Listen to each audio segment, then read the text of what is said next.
Bonjour à vous. Merci d'être là, oui, d'être les courageux de la journée, dernière séance.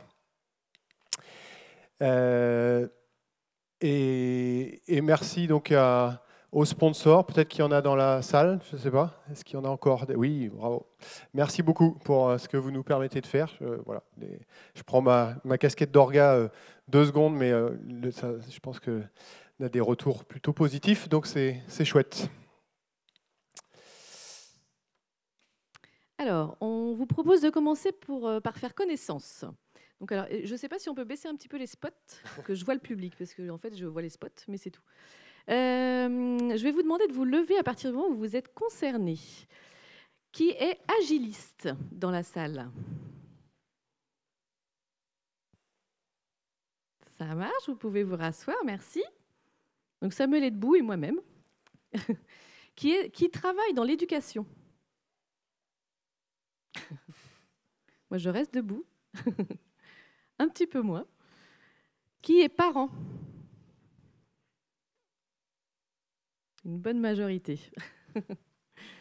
Très bien. Qui est breton? Ceux qui sont assis, vous pouvez rester quand même. Hein. On vous accueille. On vous accueille. Alors, je vais me présenter. Je suis Hélène Durand. Je suis éducatrice de jeunes enfants de formation, directrice de microcrèche Montessori sur Rennes et aussi coach professionnel spécialisé en coaching parental. Voilà, pour ma part. Et donc, moi, Samuel Durand, je suis coach agile chez Orange Business Service et également coach en développement personnel. Voilà. Voilà, et nous sommes surtout les heureux parents de 4 bambins, Selma, Chloé, Timéo et Erin. Voilà. Et donc, au travers de ça, en fait, qu'est-ce qu'on vous propose de vous partager aujourd'hui et quelle est notre intention finalement? En fait, ça vient de notre histoire. Vous imaginez donc Hélène, éducatrice de jeunes enfants, moi, informaticien au départ, donc a priori pas beaucoup de sujets en commun. A priori, en tout cas. Et puis finalement, Hélène évolue vers Montessori. Et puis moi, j'évolue vers l'agilité. Je prends le chemin de l'agilité. Et puis on se rend compte que sur le sujet qui nous occupe au quotidien, que sont nos 4 schtroumpfs à éduquer, à faire grandir, eh ben, on fait différemment et finalement chacun, mais finalement on se rejoint de plus en plus. Et donc voilà, au départ, un peu surpris. Et puis finalement, on s'est rendu compte que oui, non, c'était pas juste sur un truc ou deux, c'était quand même beaucoup plus important que ça. Et donc on vous propose ici de vous partager ce que l'on a constaté comme étant les meilleures pratiques, les piliers plutôt de ces 2 méthodes qui viennent complètement du terrain. Hein. C'est l'une comme l'autre.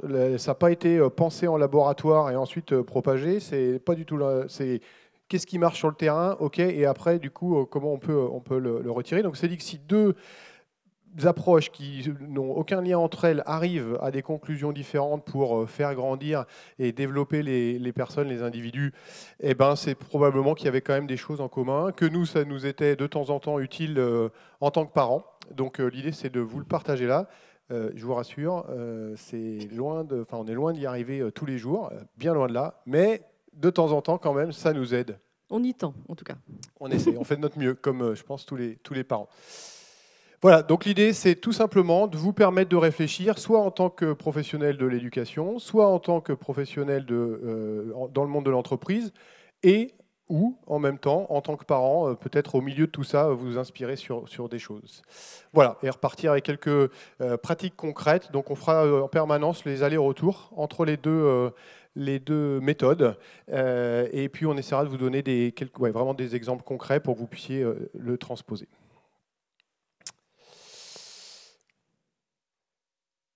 Alors, pour démarrer, on va faire un petit jeu, un petit icebreaker. Il y a quand même un côté agiliste, forcément, qui revient. J'ai besoin de 2 volontaires, juste pour montrer comment on va faire après. Il n'y a pas de piège, il n'y a pas de texte, c'est très simple. Il me faut juste 2 volontaires qui veulent bien venir ici. Allez. Ça se bouscule. 2 volontaires. Il faut venir sur la scène. Juste venir là, voilà, c'est ça. Voilà. Les sponsors, ça sert à tout. Hein, c'est merci. Venez.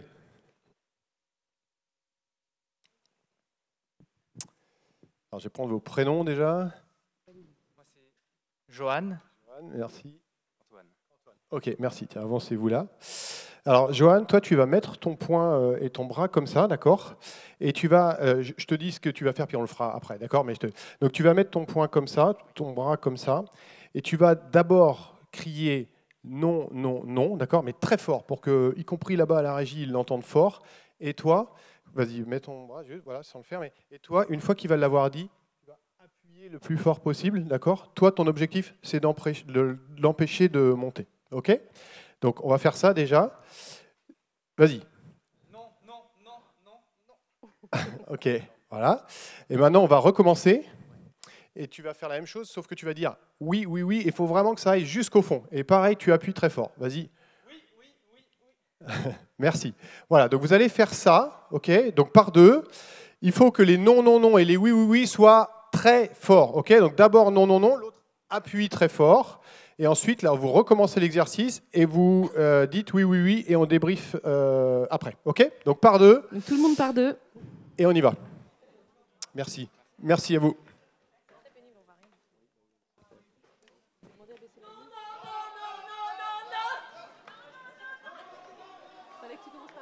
Non, non.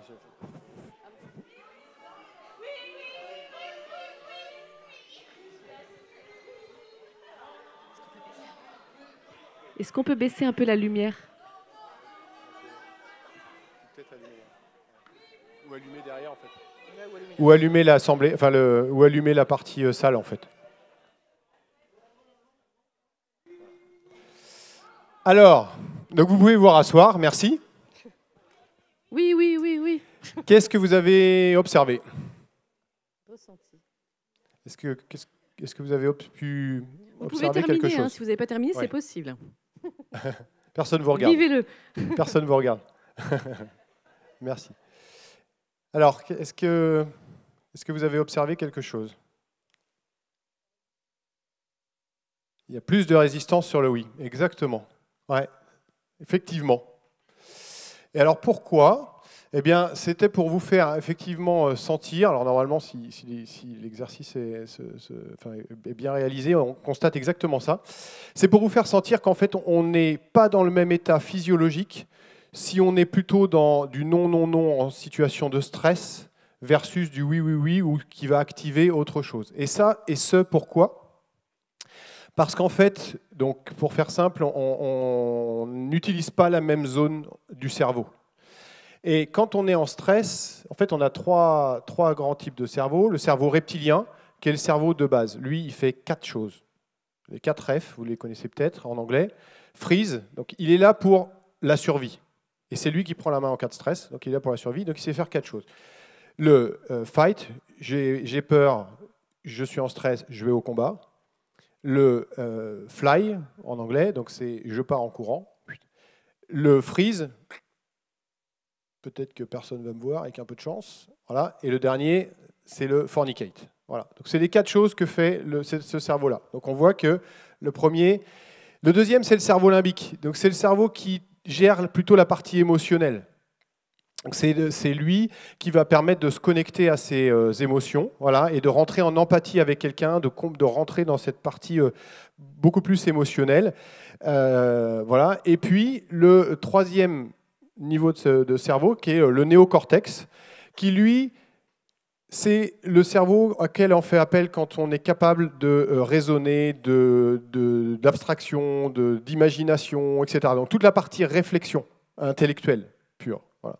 Et d'ailleurs, ça suit aussi le développement notre développement à nous-mêmes. Hein. Les enfants sont plutôt dans la première partie, c'est plutôt assez basique. Ensuite, il y a la partie adolescent, où là, le cerveau émotionnel est très développé. Donc, c'est pas toujours facile de gérer ses émotions quand on est adolescent. Donc, c'est pour ça, là aussi, une petite clé. Ils ne leur en voulaient pas, même si de temps en temps, c'est un peu hypersensible. C'est juste qu'ils sont en train... Et puis, cette partie néocortex. Et c'est pour ça que... Et donc, c'est le cerveau reptilien qui va prendre la main quand on est en stress. Et s'il est situé comme ça en bas du reste du corps, par rapport au reste du corps, c'est pas le hasard. Il réagit beaucoup plus vite. Donc le temps de réaction, là, c'est de l'ordre de la seconde. Et on est obligé. Le néocortex, c'est plusieurs secondes. D'ailleurs, on le dit, on dit, attends, laisse-moi le temps de réfléchir. Voilà. Alors que quand il faut partir en courant parce qu'il y a un danger ou qu'on manque de se brûler, bah non, hop, là c'est instinctif. Donc il y a un temps de réaction qui est très différent. Et donc c'est le fait d'avoir des zones du cerveau différentes qui va générer le fait qu'on va voir que la sécurité psychologique est extrêmement importante, parce que sinon, faire grandir les individus, c'est plutôt là que ça va se passer, et donc on n'aura pas accès. Donc du coup, notre priorité number one, le seul truc à retenir de cette conférence, c'est la sécurité affective. Chez les plus petits, au niveau de la crèche, on travaille beaucoup les périodes d'adaptation. Vous avez sûrement entendu parler de ça. C'est la période avec laquelle on crée du lien avec l'enfant qui va être accueilli dans notre structure et sa famille. Le but, c'est vraiment de faire connaissance et d'enlever toutes les interrogations, les inquiétudes, etc. des familles, et connaître aussi toutes les habitudes de l'enfant pour qu'il puisse être suffisamment sécure pour venir avec nous et vivre ce qu'il a à vivre à la crèche en toute sérénité. Donc on va prendre le temps pour ça. Ça veut dire que si un enfant a des habitudes à la maison, je vais vous prendre un exemple, par exemple, qui nous est arrivé il n'y a pas longtemps, d'un enfant qui s'endormait toujours dans la pièce de vie, dans le salon, en fait, chez lui. Nous, ce n'est pas vraiment ce qu'on prône à la crèche, parce qu'on est en vie collective, donc c'est plus compliqué. Ceci étant, cet enfant-là, il a eu besoin de passer par là pendant plusieurs semaines. Eh ben, il s'endormait au milieu des autres enfants qui jouaient, et ce n'était pas un problème, jusqu'à ce qu'on tende, évidemment, à le sécuriser suffisamment, qu'il nous connaisse suffisamment pour pouvoir aller le mettre à dormir dans la chambre. Donc, laissons le temps de l'adaptation pour que ça se passe au mieux pour chacun des parties. Et donc, en agilité, vous avez vu, on l'a fait là encore, et puis très régulièrement, on démarre les réunions par des icebreakers. Voilà, ben, ça sert à ça. Ça sert juste à purger. Ok, là on est bien, on prend un moment juste pour s'amuser, mais c'est pas juste pour s'amuser, c'est pour pouvoir, derrière, pendant toute la réunion, aller accéder à la partie néocortex du cerveau. Parce que s'il faut réfléchir à quelque chose de complexe, mais on sort d'une réunion où on était stressé, ben, le cerveau reptilien, lui, il est resté connecté à ça. C'est pour ça qu'en agilité, par exemple, de façon empirique, encore une fois, ils ont dédié un rôle qui s'appelle le Scrum Master, pour ceux qui connaissent, au fait de mettre les individus dans les meilleures dispositions. Sa seule raison d'être au Scrum Master, enfin il y en a deux, il y en a une sur la méthode, mais quelque part ça va avec, et sa raison d'être principale, c'est faire en sorte que chacun est dans les meilleures dispositions pour pouvoir contribuer à l'équipe. Parce que sinon, on n'aura pas accès pleinement à la capacité de réflexion. Donc ça pose la question en entreprise de, ok, quand j'intègre quelqu'un dans mon équipe, que ce soit une équipe projet ou une équipe hiérarchique, quelle est l'intégration que je lui réserve? Est-ce que je lui dis juste, tiens, bah, tu as ton PC sur ton bureau, voilà ton mot de passe, voilà, et puis c'est parti, et d'ailleurs, tu as ta première réunion qui t'attend, voilà. Ok, bah ça, clairement, la personne, elle va arriver aux premières réunions, tiens, tu as tel projet qui t'attend, il faudrait que tu démarres dessus. Ou bien est-ce que, un peu dans l'esprit de ce que présentait Hélène, on a une vraie processus d'intégration qui va mettre la personne en confiance et en sécurité sur le fait qu'elle est dans des conditions, dans les bonnes conditions pour travailler.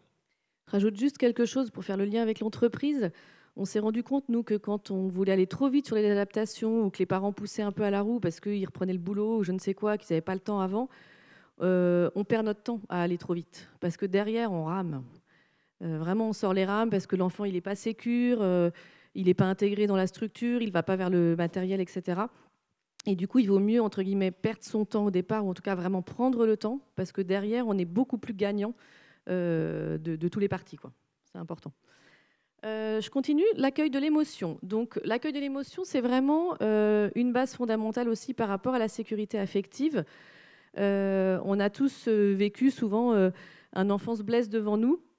Enfin, je dis se blesse parce que pour lui, c'est le drame, mais pour vous, vous voyez rien quand il arrive avec son doigt là, en train de pleurer. Vous voyez à peine la micro-coupure qui s'est faite. C'est pas bien grave, on accueille ça. Parce que cette micro-coupure qui s'est faite pour cet enfant-là, eh ben, c'est le drame. On a tous réagi, oh, ben, c'est pas grave, vas-y, relève-toi, ça va le faire, on passe vite. C'est pas de cette manière-là qu'en Montessori on fonctionne. Vraiment, on va accueillir l'émotion qui se passe pour cet enfant-là. Ah oui, tu as eu mal, tu as eu peur, le fait d'avoir chuté peut-être, qu'est-ce que je peux faire pour toi? Et généralement, rien que d'accueillir l'émotion, ça lui suffit. On n'a pas besoin d'aller mettre un pansement, de mettre du froid ou je ne sais quoi. il est satisfait, un petit câlin, et hop, et ça repart. Et ça règle les problématiques beaucoup plus vite. Et ça, vraiment, ça sécurise l'enfant au niveau de la crèche. Et finalement, chez nous, dans l'entreprise, c'est la même chose, quoi. C'est comment on réagit quand quelqu'un arrive énervé dans le bureau en disant « Ouais, il y a encore Arnaud là, qui m'a demandé de faire ça, il m'a demandé les plannings, mais je lui ai donné, je lui ai dit que ce n'était pas possible, il n'en a rien à faire, il garde le même planning, c'est encore moi qui vais me retrouver à devoir faire à la dernière minute sous pression. » Voilà. Et là, on l'a tous fait, et on le fait tous, hein, en disant « Ouais, je sais, mais bon, tu sais comment il est comme ça, voilà, c'est comme ça. » Et puis, bon, la dernière fois, finalement, tu as réussi. Bon, ok, là, la personne, elle se dit, je ne suis pas comprise, je suis pas. Alors que si on réagit plutôt en disant, effectivement, quand on est l'expert du sujet, qu'on l'a déjà fait, qu'on connaît la réalité du terrain et qu'on donne a priori les bonnes informations et qu'il n'en est pas tenu compte alors que c'est toi qui vas au bout devoir en subir les conséquences, ouais, j'imagine que tu puisses être vraiment énervé. Et du coup, qu'est-ce qu'on pourrait faire pour rattraper ça, ou qu'est-ce qu'on pourrait faire la prochaine fois pour qu'ils l'entendent? Voilà, déjà, mais on sent que le fait de renommer, de mettre des mots de nommer l'émotion, de repartir des faits, hein, essayer de repartir de façon factuelle, nommer l'émotion, ça purge, la personne se dit « Ok, il a bien compris, donc j'ai pu purger, et ensuite je vais pouvoir accéder à la suite. » Et ça fait complètement écho, hein, les conférences qui ont eu lieu de Marilyn ou d'Émilie tout à l'heure sur c'est vraiment ça, quoi. C'est comment j'accueille et je nomme l'émotion plutôt que de, quelque part, la balayer d'un revers de la main, quoi. Voilà, un des fondements aussi montessoriens, c'est vraiment de ne pas pointer l'erreur. Alors, je vais vous donner un exemple assez parlant qui m'est arrivé il n'y a pas longtemps. C'est difficile en tant qu'adulte, hein, parce que vraiment, ça nous gratte, quoi, ça nous titille. Un enfant s'habillait à la crèche avec, pour ceux qui connaissent la marque Okaidi, peu importe, ils ont toujours des longues étiquettes à rallonge, là, avec 15 000 langues. Enfin bref, ça dépasse de tous les côtés. Cet enfant-là s'habille tout seul, met son sweat à l'envers, et puis vraiment, ça dépassait. Alors moi, ça me dérangeait quand même pas mal. Donc, je ne dis rien, je suis professionnelle, je lui dis quand même, avant de sortir de la salle de bain, regarde-toi dans le miroir. Et je me suis dit, il va la voir, l'étiquette, c'est pas possible qu'on la voit pas, la machine, elle est longue comme ça. Et puis, il se regarde, puis il me fait, je suis beau. Et il sort. Et là, du coup, j'ai trouvé ça assez sympa, parce qu'en fait, c'est bien nous que ça gêne. L'essentiel était que, voilà, là, il s'était habillé tout seul.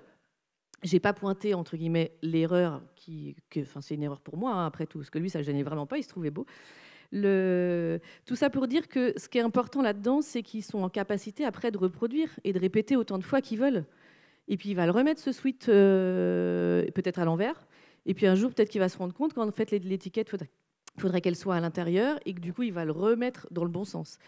On est force du coup de proposition par rapport à ça, dans le sens où de favoriser la répétition sans peur du jugement. À partir du moment où on va pointer l'erreur, ça s'arrête net, hein. C'est bon, mon pull, tu as qu'à me le mettre dans le bon sens, et puis je ne me prends pas de réflexion. Voilà, on laisse faire l'enfant, et puis voilà, vous verrez souvent dans les crèches Montessori ou les écoles Montessori, les enfants sortir avec la capuche sur les fesses, les bottes à droite-gauche, etc. C'est un vrai travail d'adulte pour nous de ne rien dire, mais ça a l'air efficace. Et donc chez les plus grands, c'est comment on donne le droit à l'erreur.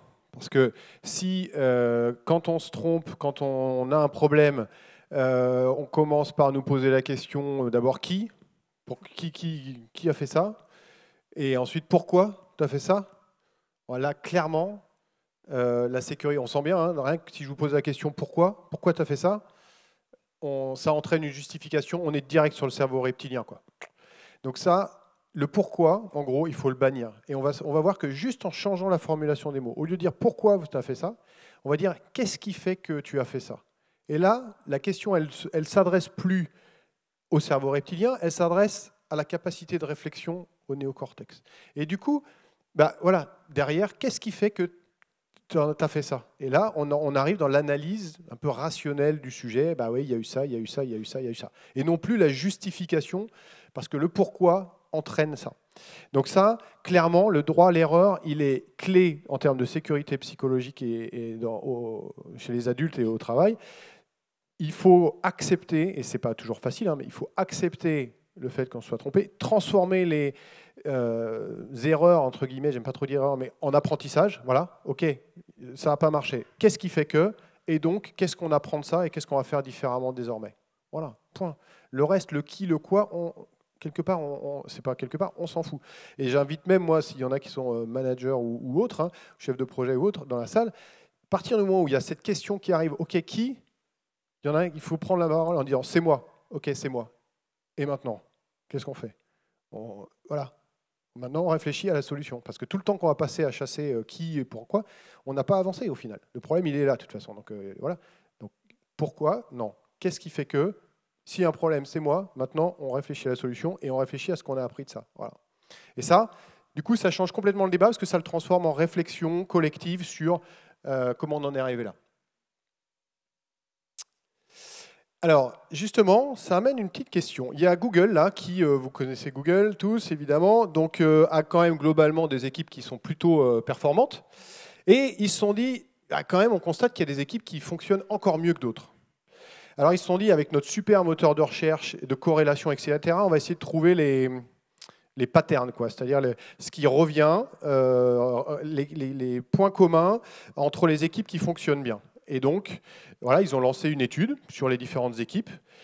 Et puis, en fait, ils racontent qu'ils ont mis beaucoup plus de temps que ce qu'ils pensaient à trouver. À trouver ce qui revenait. Et donc, je vais vous poser la question, d'après vous, quel est le facteur numéro 1, le critère numéro 1 d'une équipe la plus performante, qui fait qu'une équipe est vraiment performante? Alors, le lien humain entre les personnes, c'est ça? Ouais. La confiance? Ouais. L'écoute? D'autres propositions? L'ouverture? Ouais. La communication? Ouais. Ça pourrait être le QI, ça pourrait être les dollars, mais ils la payent, ils ne viennent pas.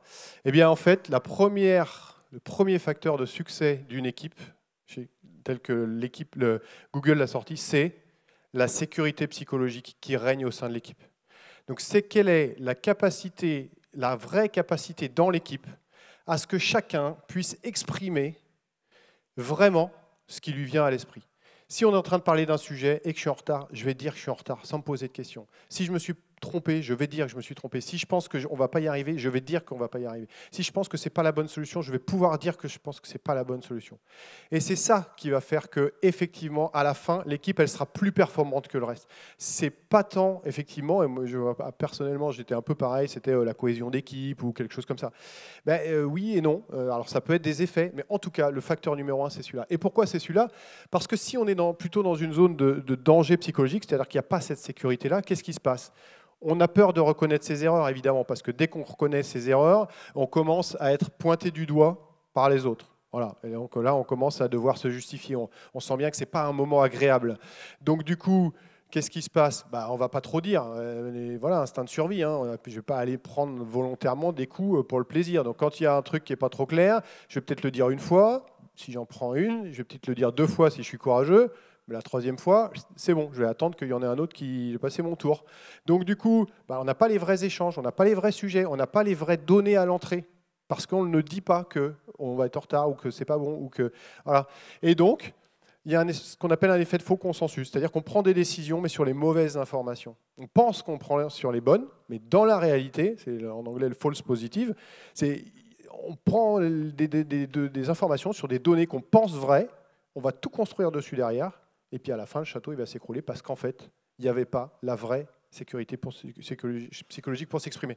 Alors que si, globalement, on est à l'aise pour le dire, pour tout dire, tout est mis sur la table. Et après, l'intelligence collective, elle travaille avec ça. Donc, on reconnaît ses erreurs s'il y a besoin. On dit, ouais, ok, machin, mais voilà, tout est dit. Du coup, on apprend évidemment beaucoup plus vite. L'équipe, collectivement, apprend parce qu'elle se base là-dessus.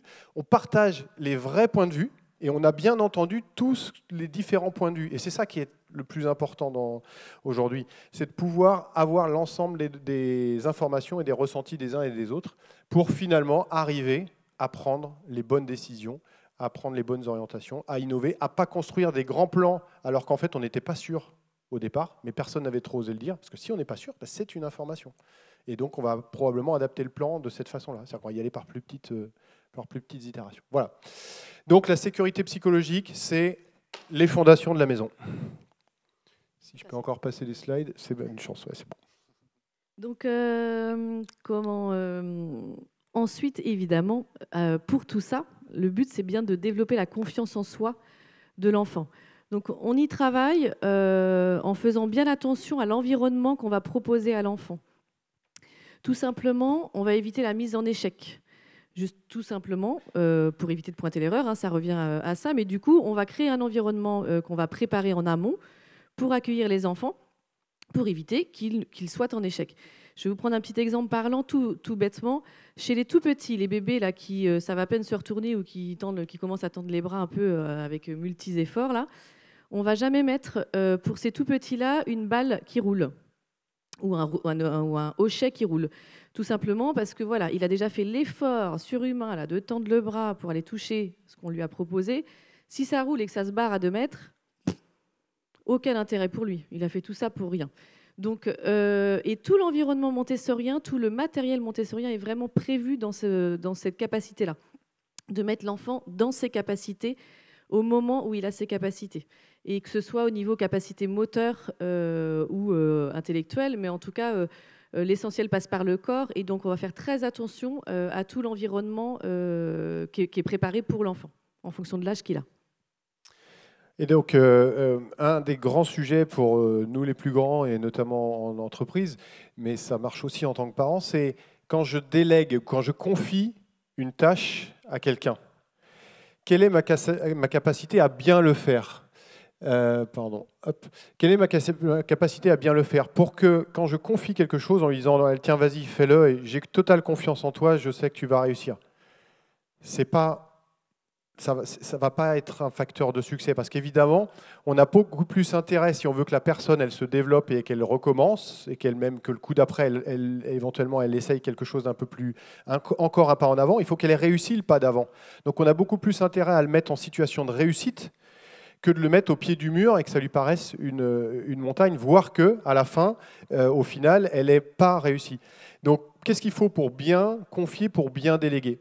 Eh bien, d'abord, il faut le sens. Pourquoi on veut faire ça ? Parce que, ok, tu fais ça, mais pourquoi ? Parce que ça va permettre à la personne de prendre les bonnes décisions, si elle a compris d'où on vient et où on va et dans quel contexte, dans quel environnement ça se passe.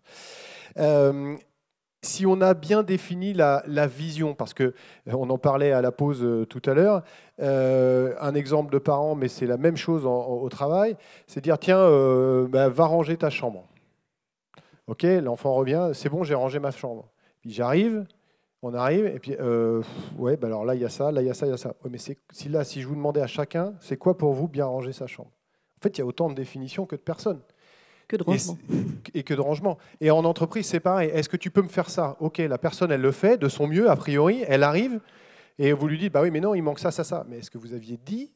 Est-ce que vous avez ce qu'on appelle le definition of done en agilité ? C'est soyons clairs sur la ligne d'arrivée. Qu'est-ce qui fait que ce sera fait ou pas fait ? Et c'est ça qui va créer le succès chez la personne. Parce que si on fait de l'implicite là-dessus, on a beaucoup plus de chances, évidemment, de ne pas mettre la personne en situation de réussite. Alors que si on lui dit clairement, bah, j'attends de toi qu'il y ait ça, ça, ça, ça, ça de fait, et si ça c'est fait pour moi, ce sera OK, et ben c'est parfait. Enfin, c'est parfait. Ça va lui permettre de se mettre en situation de réussite et donc d'être en confiance et donc de se développer. Autre pilier de la délégation, c'est le cadre. C'est en lui disant, vas-y, tiens, je te le confie et j'attends de toi que tu fasses ça, ça, ça. OK, on a été clair. Mais il y a toujours un cadre. Jusqu'où il est autonome et à partir d'où il n'est pas autonome. Est-ce qu'il peut dépenser 500 € pour faire ça ? Est-ce qu'il peut dépenser 5 000 € pour faire ça ? Et puis s'il dépense 5 millions, il n'a pas besoin non plus de venir vous voir ? Et peut-être que si. Et ça aussi, il faut que ce soit clair. Parce que sinon, bah, on ne sait pas trop et la personne, elle va toujours hésiter, et donc potentiellement se tromper. Voilà. Et puis dernier pilier, évidemment, c'est les compétences. Quand on confie quelque chose à quelqu'un, s'assurer que la personne, elle se sent compétente pour le faire, éventuellement se placer en ressources ou voir avec cette personne en disant, OK, de quoi tu aurais besoin pour réussir. Ça marche très très bien avec les adolescents. Plus on est clair, mieux c'est. Ça ne veut pas dire que ça marche à tous les coups, mais ça vaut le détour. Alors, décrire sans féliciter. Alors là, vous allez voir mes talents de dessinatrice. C'est magnifique. C'est beau, hein ? C'est magnifique. S'il y en a qui veulent une dédicace à la fin, ouais, on peut faire des enchères. On ne sait jamais. Hein. Ça peut valoir cher un jour. Voilà, donc là, je suis un enfant, hein, n'est-ce pas? Et j'ai passé beaucoup de temps pour faire ça. Et donc, je reviens vers vous, chers parents que vous êtes. Et puis, j'arrive toute contente, ou pas d'ailleurs, je ne sais pas. En tout cas, j'arrive vers mon parent pour donner mon dessin. Généralement, le parent, enfin, en tout cas, j'ai jamais entendu un parent dire « Oh là là, c'est moche, quoi ». Donc, généralement, le parent, il va dire « Waouh, super, t'as dessiné une super baleine ».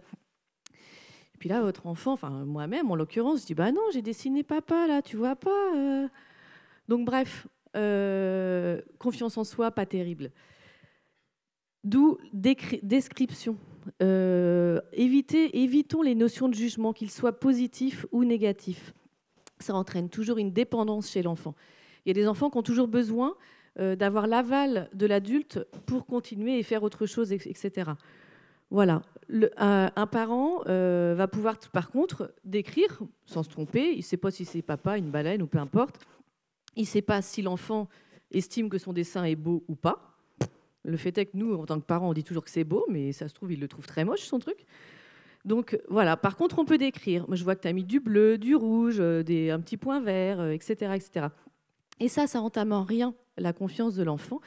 Et il va être en capacité, après, généralement, d'ailleurs, quand vous décrivez, vous allez voir, vous n'avez pas besoin de mettre beaucoup d'argent dans la machine, il va vous raconter plein de choses sur son dessin. Il va dire, bah oui, là, machin, puis j'ai pris beaucoup de temps, etc., etc. Et c'est parti. Et là, vous n'avez pas du tout de notion de jugement, qu'il soit positif ou négatif. Il faut faire très attention à pas même influencer sur le côté positif de la chose, parce que ça rend une dépendance à l'adulte. Et il faut essayer de faire plutôt ressortir l'effort ou les compétences qu'il a dû mobiliser pour faire ça, plus que le résultat finalement. Ok, parle-moi. C'était difficile. Parle-moi du temps. Qu'est-ce que tu as dû faire? Ah oui, ça a dû être long et du coup, il a fallu que tu t'y reviennes plusieurs fois, etc. Voilà, c'est plutôt ça qu'il faut faire ressortir. Donc plutôt la façon dont il est occupé et les compétences qu'il a mobilisées chez lui, plus que le jugement, enfin l'évaluation du résultat. Et finalement, chez les adultes, chez nous, c'est pareil en entreprise. Le feedback qui dit super, c'était vraiment top, bravo. Ça, c'est pas un feedback, en tout cas pas de développement. Ça, c'est un jugement, parce que c'est top ou c'est pas top. Mais c'est un jugement. Donc, ça, on va éviter. Et pourtant, et encore une fois, on le fait tous, hein, c'est pas le sujet, hein, c'est juste pour qu'on se le redise. C'est pas un feedback qui va permettre à la personne de se développer. Donc, pour que la personne, elle se développe, on va plutôt utiliser des faits de la même façon. On va dire, écoute, moi, le dossier que tu m'as transmis, j'ai trouvé toutes les informations, j'ai pas eu besoin de chercher, j'ai trouvé ça dans les bonnes catégories, c'était extrêmement rangé de façon très intuitive et claire. Merci. Voilà. Et si votre intention primaire, c'est de dire que c'était bien, eh bien, point. C'était comme ça, comme ça, comme ça. Merci, j'ai trouvé tout. Point. Parce que le cerveau reptilien, on a vu, il est prédominant.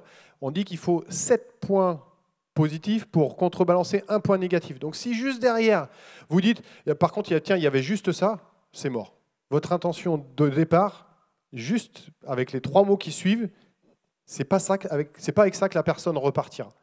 Donc si vous voulez que la personne, votre intention, c'est qu'elle reparte, c'était vraiment de dire que c'était bien, eh bien, voilà, ça, j'ai trouvé ça, j'ai trouvé ça, j'ai trouvé ça. Eh ben, merci beaucoup. Et si vous voulez donner après un feedback de développement, eh bien là, vous pouvez rajouter, et est-ce que tu veux un axe ou 2 développement? Et dans ce cas-là, c'est lui dire, écoute, peut-être que, suggestion, toujours, peut-être que la prochaine fois, tu pourrais en plus mettre un jeu de couleurs, et voilà, point.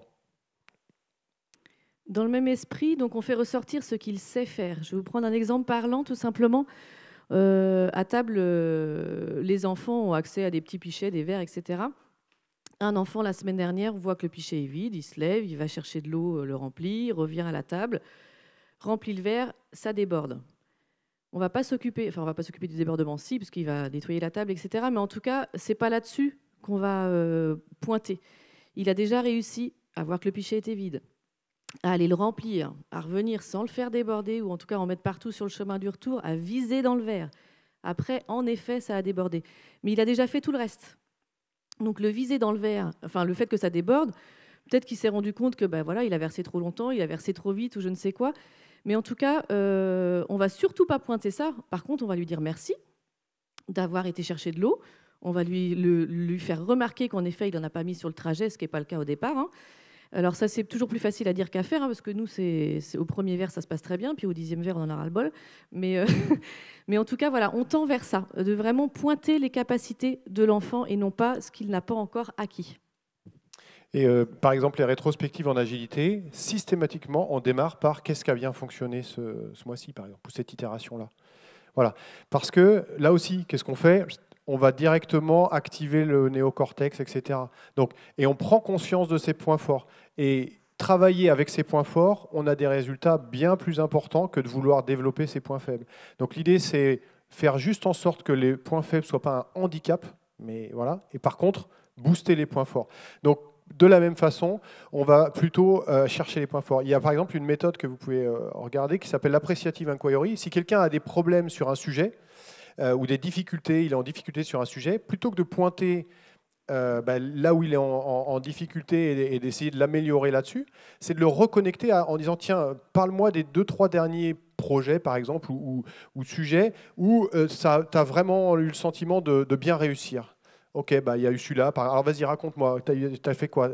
J'ai fait ça, j'ai fait ci. Ok. Et d'après toi, qu'est-ce qui en toi a permis de réussir ça? Eh ben, je ne sais pas. J'ai été rigoureux. J'ai fait l'effort de bien aller chercher l'information à la source, etc., etc. Ok. Et du coup, comment ça, tu pourrais l'utiliser pour le sujet sur lequel tu es en difficulté? Voilà. Et là, du coup, on va aller chercher les points forts. Donc la personne, on la met en confiance pour réussir, plus que d'aller chercher, travailler là où elle est en difficulté. L'enfant est libre de ses choix. Dans un environnement montessorien, on met toujours le même matériel à la même place. Et ça, quel que soit l'environnement, donc l'enfant, il sait. Quand il arrive, il sait très bien où trouver tel objet, tel plateau, etc. Et c'est toujours classé du plus simple au plus complexe. Ça, c'est pareil. Il sait où il en est. Donc, au bout d'un moment, quand il a déjà fait celui-là pas mal de fois, il est capable de passer à celui d'après. Donc, voilà, c'est pertinent. Il y a moins 7 minutes. C'est pertinent par rapport à la confiance en lui, en fait, tout simplement. Et donc, en agilité, on est beaucoup dans l'auto-organisation. Vous l'avez sans doute vu pour ceux qui connaissent, mais clairement, quand il y a quelque chose à faire, on ne va pas dire, tiens, toi tu fais ça, toi tu fais ça, toi tu fais ça, tiens, j'ai fait le planning, donc je t'ai mis là-dessus, je t'ai mis là-dessus. Non, l'approche c'est, ok, équipe, globalement, il faut qu'on fasse ça, ou on se met d'accord sur le fait qu'il faut qu'on fasse ça pour la prochaine itération, la prochaine fois. Comment vous vous organisez? Et du coup, le fait de s'auto-organiser fait que les personnes vont aller sur des sujets sur lesquels elles ont envie, sur lesquels elles se sentent à l'aise, évidemment, et donc les résultats seront évidemment bien plus importants, seront bien plus importants pour le projet ou l'entreprise, mais aussi seront bien plus importants pour eux-mêmes, parce que du coup, ils seront plus engagés et ils se seront mis sur des sujets où ils se mettent en situation de réussite, et donc le coup d'après, ils auront envie de faire évidemment encore mieux, et ils auront le sentiment d'avoir réussi, donc ils progressent, ils se développent. Alors, pilier suivant, si ça passe. Message Windows, c'est pas bon. Voilà. Troisième. Du coup, troisième item, donc on développe l'autonomie. Tout simplement, on va laisser le temps à l'enfant de faire les choses. Je vous parlais d'habillage tout à l'heure. C'est l'avantage à la crèche, on n'est pas pressé par le temps, etc. Donc, au lever de la sieste, si ça prend un quart d'heure, 20 minutes pour qu'il s'habille tout seul, eh ben, ça prend un quart d'heure, 20 minutes à ce qu'il s'habille tout seul et on ne va pas pousser à ça. Chaque enfant a son rythme et c'est important de respecter ça. Ça va lui permettre, plus il va faire en fait, plus il va être dans la répétition, plus il va progresser et plus après il va être de plus en plus autonome. Donc le temps qu'on perd entre guillemets au démarrage, vous allez voir, vous avez des enfants beaucoup plus efficients et beaucoup plus efficaces rapidement. Et donc, chez les adultes, je vais juste citer un exemple qui illustre ça. C'est un manager qui me racontait qu'il a décidé de mettre en place une rétrospective d'équipe tous les mois. Voilà, donc tous les mois, il réunit son équipe pour faire le point sur comment ça fonctionne. Et il y a un de ses managers qui était hermétique à ça. Voilà, il dit non, moi, je vois pas l'intérêt. Et donc, plutôt que de le forcer, il lui a dit, écoute, c'est un temps d'équipe, je te demande juste d'être présent. Par contre, je ne t'oblige pas à participer. Voilà, ok, je respecte ça, mais c'est un temps d'équipe, donc on doit tous être là. Ok. Et donc, pendant 6 mois, il est venu sans rien dire. Et au bout de 6 mois, il a basculé, et après, c'était un des plus engagés et un des plus motivés pour faire cette rétrospective-là. Parce que lui, il avait besoin de ce temps-là et de ce mûrissement-là. Donc, clairement, le fait de laisser et d'accepter, finalement, le fait que chacun a un rythme d'adoption différent, et d'ailleurs, parfois c'est les uns, parfois c'est les autres, selon les sujets, eh bien, c'est clairement accepter que la personne, pour qu'elle devienne autonome, eh bien, on a un rythme différent chacun selon les sujets. Voilà, chez les tout-petits, du coup, ce rythme-là respecté, on a vraiment une posture qu'on appelle non-interventionniste, qui est pareil, qui n'est pas évidente en tant qu'adulte parce que ça nous titille d'aller aider cet enfant-là. Mais généralement, on va les aider beaucoup plus vite qu'eux nous le demandent. J'ai une petite fille, là, c'est pareil, qui accroche son porte-manteau, mais elle est pas très grande. Puis les porte-manteaux sont un petit peu hauts, ils sont pas bien placés, mais en tout cas, c'est comme ça. Et puis elle essayait. Et franchement, ça faisait un moment qu'avec les collègues, on la regardait, on se dit, mais on va y aller là, parce que c'est pas possible pour elle. Ça fait 5 minutes qu'elle y est, à essayer. Et on n'y est allé qu'au moment où vraiment c'était plus possible pour elle, où là, elle nous a regardé, elle nous a appelé, etc. Et on l'a accompagnée là-dedans. Mais généralement, observez comment vous fonctionnez avec les enfants. Très souvent, une fermeture qui coince, une chaussure difficile à enfiler, etc. L'enfant, il ne nous demande pas de l'aide à ce moment-là. Nous, on va le faire parce qu'on est des fois, on est pressé par le temps, comme tout le monde. Mais en tout cas, la majorité du temps, si on a le temps, laissez-les faire. Et vous verrez que l'autonomie est d'autant plus ancrée en eux à partir du moment où ils font par eux-mêmes. Et de la même façon, en entreprise, un grand classique, c'est on a confié par exemple quelque chose à quelqu'un où on est manager et il arrive et il dit ouais, ça fait 3 fois que je lui envoie ou que je lui demande l'info, il me répond pas. Et donc là, la réponse c'est ok, je l'appelle. Non, si vous avez confié ce sujet-là à cette personne-là et qu'à la première difficulté, il vient vous voir, il vous a dit il me répond pas. Il vous a pas dit est-ce que tu peux l'appeler, il ne répond pas. Si vous appelez en son nom, quel message vous passez D'abord, vous lui renvoyez le fait qu'il n'a pas réussi. Vu de la personne d'en face, il va se dire, en gros, quand c'est vraiment important, c'est son manager qui m'appelle, donc voilà, ça ne sert à rien que je traite les fois d'avant. Et puis surtout, le coup d'après, quand il aura le même problème, qu'est-ce qu'il va faire ? Il va revenir vous voir pour que vous rappeliez. Plutôt que de l'aider à réfléchir en disant, OK, du coup, qu'est-ce que tu as fait ? Qu'est-ce que tu pourrais peut-être faire différemment ? Est-ce qu'il y a déjà une fois où il t'a répondu ? OK, et qu'est-ce qu'il avait fait d'après toi qui t'avait répondu ? Et du coup, est-ce que tu peux reproduire ça ? Voilà. Et là, le coup d'après, quand il aura le même problème, il va refaire cette réflexion-là lui-même et il pourra le faire. Donc clairement, pour que la personne puisse se développer, si on reprend la main dès qu'il y a une difficulté, voilà, on entame clairement l'autonomie. Et en même temps, quand il y a l'urgence et tout, c'est difficile à faire. Il n'y a pas de débat là-dessus, mais ça n'empêche que c'est quand même à essayer de faire le plus possible. Maria Montessori, elle a repéré à force d'observation ce qu'elle appelle des périodes sensibles. La période sensible de l'ordre chez le jeune enfant est très présente. Et du coup, on va y faire attention et rendre ça possible. Donc, c'est ce que je vous expliquais tout à l'heure. L'environnement, il est toujours classé du plus simple au plus complexe.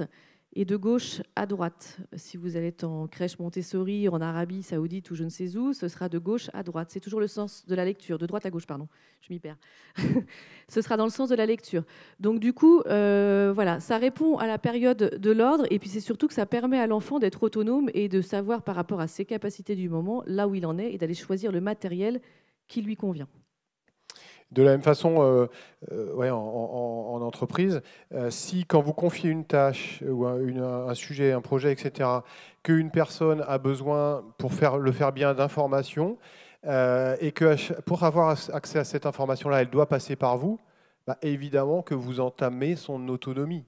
Voilà. Et donc c'est comment je pousse l'autonomie encore un cran plus loin en lui donnant accès aux informations auxquelles j'ai. Et parfois, ça va gratter un peu, quoi. Ça peut être de dire, écoute, tu vas aller toi-même dans cette réunion, parce que finalement, c'est toi qui portes ce sujet-là.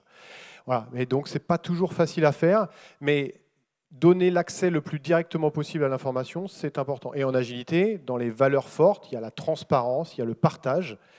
Et c'est pour ces raisons-là, pour permettre d'abord d'avoir des décisions qui se prennent à la bonne vitesse, et puis permettre une vraie capacité d'autonomie des personnes. Voilà. Et dernier pilier. Donc, encourager la coopération. Donc, on pose un cadre bienveillant. Vous avez peut-être entendu dire, en tout cas, que Montessori, des fois, c'était... voilà, il n'y a pas tellement de cadre là-dedans. Bien sûr que si. Il y a vraiment un cadre respectueux de l'environnement, des autres, comme partout. Et du coup, on fait attention à ce que les limites soient très claires pour le respect de la vie en collectivité. On n'est pas tout seul, donc on respecte le matériel, on respecte les autres comme n'importe où. Et on se rend compte que plus le cadre est clair, moins il y a de conflits. J'ai un petit exemple qui est, ils ont des tapis en fait, qu'ils peuvent dérouler quand ils veulent. S'ils veulent s'installer pour faire leur activité au sol, eh ben, hop, ils déroulent le tapis. Ce tapis-là délimite leur espace privatif.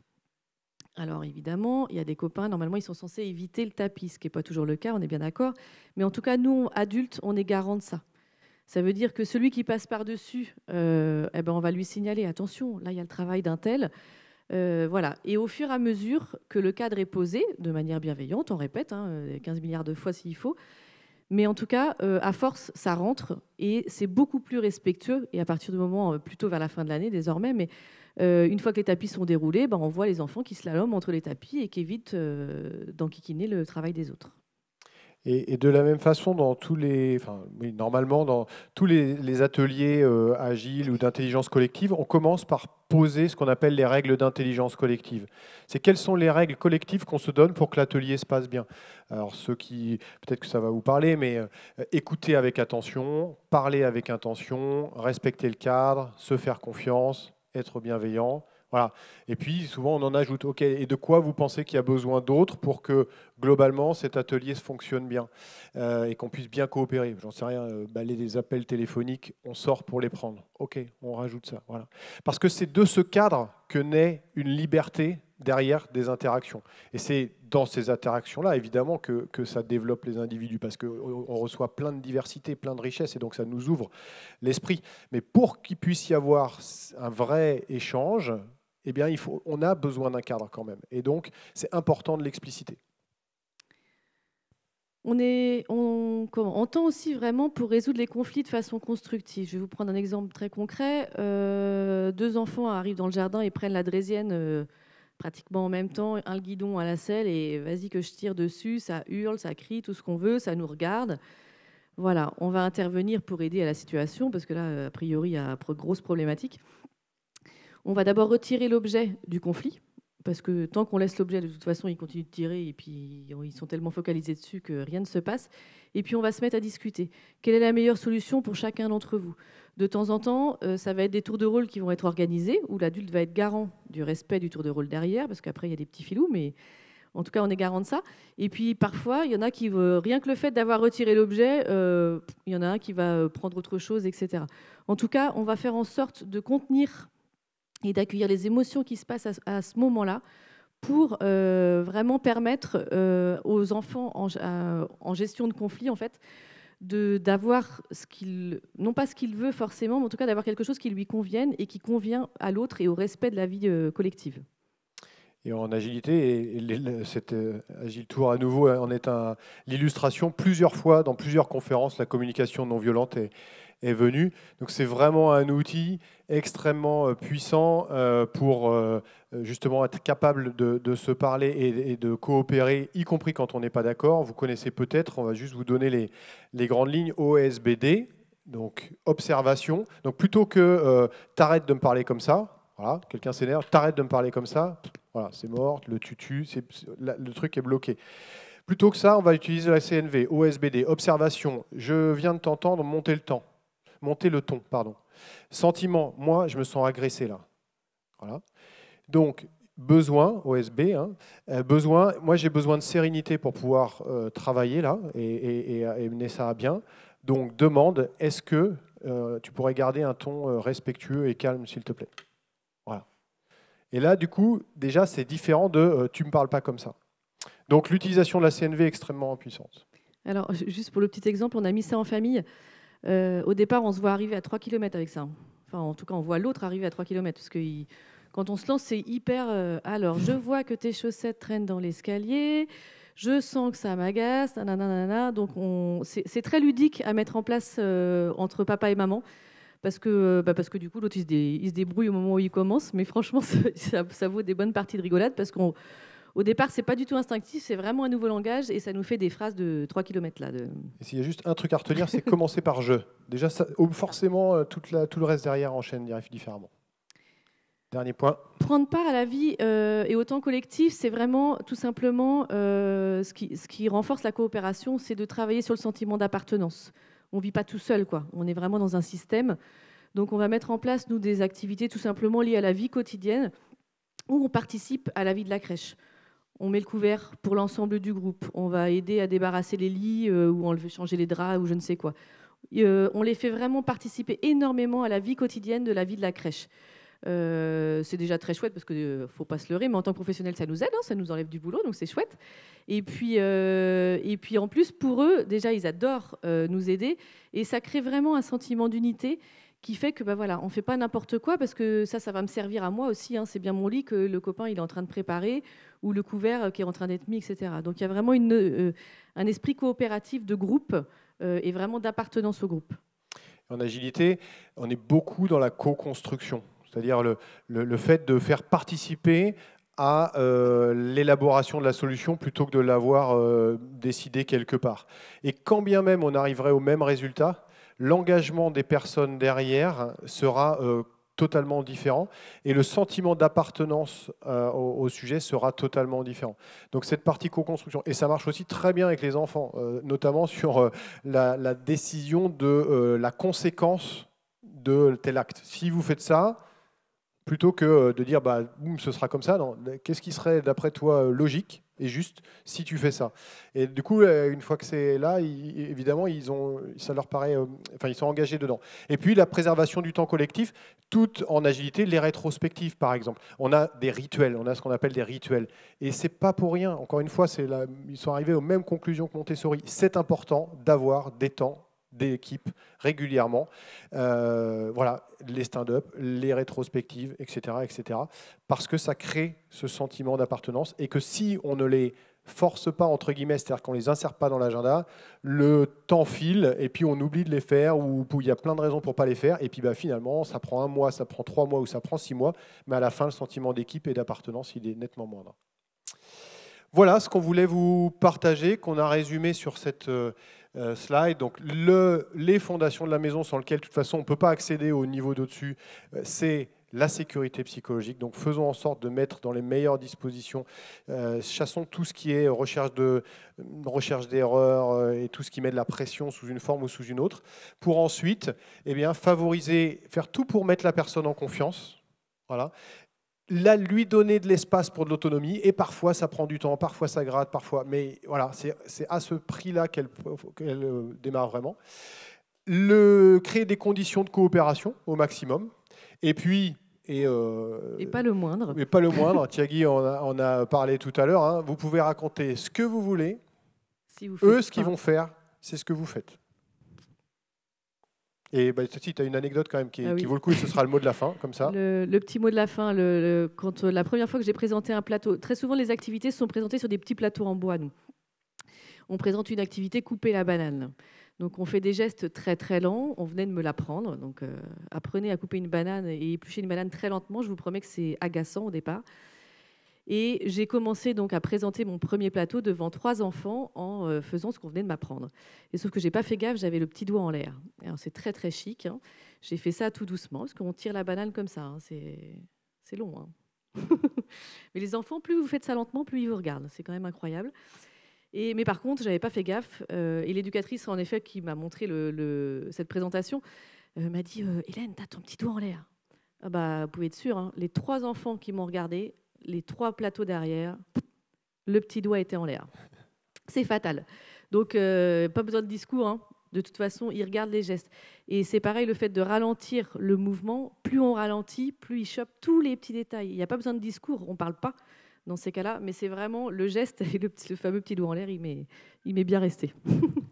Voilà, donc l'idée c'était de vous partager quelques clés qui pouvaient vous être utiles en tant que parent, au travail, à la maison ou ailleurs. Profitez bien. Merci encore pour votre attention.